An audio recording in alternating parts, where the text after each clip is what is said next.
Most people don't wake up one morning and decide to end a marriage that's lasted decades.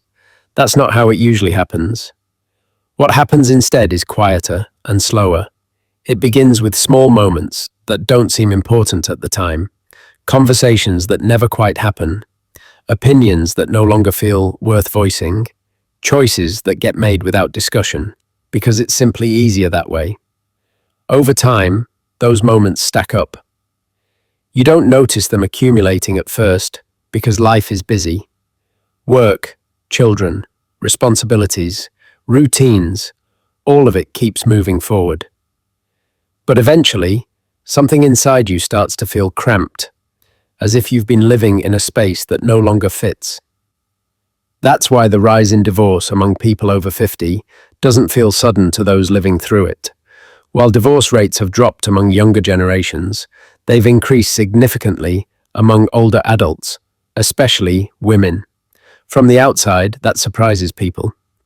From the inside, it often feels like the outcome of a long internal reckoning that has been quietly unfolding for years. Many people who married in their 20s or 30s truly believed they were building something permanent. They expected compromise, sacrifice, and hard seasons. What many didn't expect was that those compromises would slowly reshape who they were, not through constant conflict, but through accommodation, through learning which parts of themselves were welcome and which ones caused tension, through deciding, again and again, that it was better to keep things calm than to speak fully. At first, this feels like maturity. You tell yourself this is what partnership looks like. You don't need to say everything. You don't need to insist on your way. You can let things go. And for a long time, that works. Or at least it seems to. Life moves forward, and you convince yourself that this is simply what adulthood requires. But slowly, something shifts. You notice that you're editing yourself more than you used to. You realize that your opinions stay in your head, even when they matter. You feel less present in conversations about your own life. And one day, often unexpectedly, a thought forms that's hard to dismiss. I don't feel like myself anymore. That realization doesn't always arrive with anger.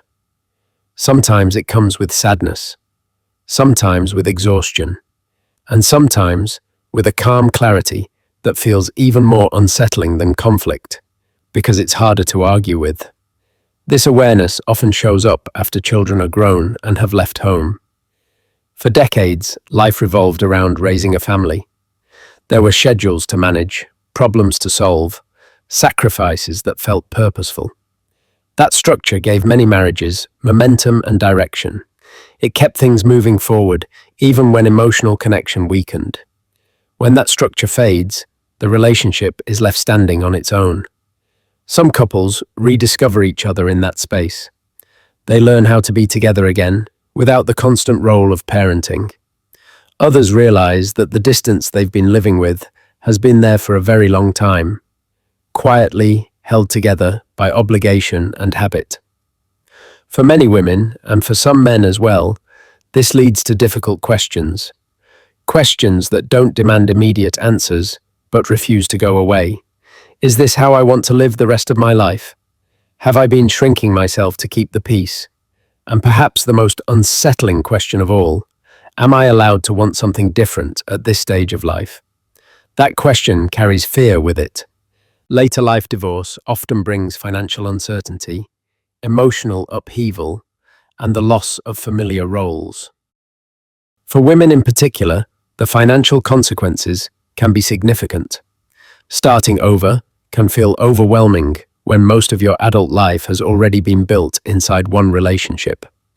But staying in a life where you feel invisible also has a cost. It shows up in quiet resentment, in emotional withdrawal, in the sense that you're living on autopilot. For some men, that cost looks like silence rather than departure. They don't leave, but they retreat.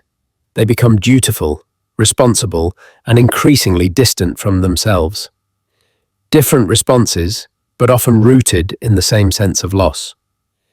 What's often misunderstood is that this choice isn't usually about finding something better. It's about reclaiming something essential. a sense of agency, a sense of voice, a sense that the remaining years of life should be lived consciously, not automatically. There's also a long period that rarely gets talked about, the time after the decision is made internally, but before anything changes outwardly. This is often the hardest part. Nights feel longer, mornings feel uncertain.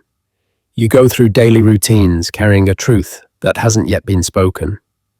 There's grief, even before anything officially ends, because you're already letting go of the future you once imagined. One therapist once described divorce using an image that stayed with me. She compared it to breaking a bowl. When the bowl breaks, nothing inside disappears.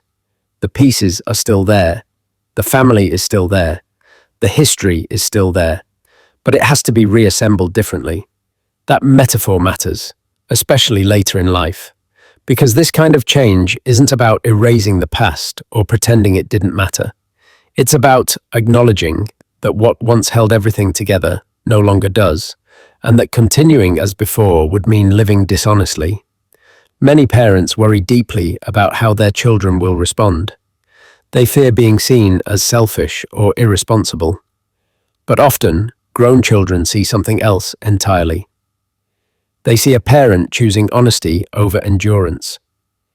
They see that adulthood doesn't require quiet suffering, and sometimes that example becomes permission for them to live their own lives more authentically.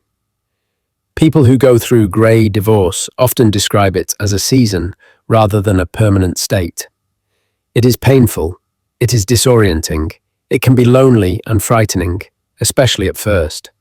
Social circles shift, daily routines disappear, identity feels unsteady, but over time something else begins to take shape.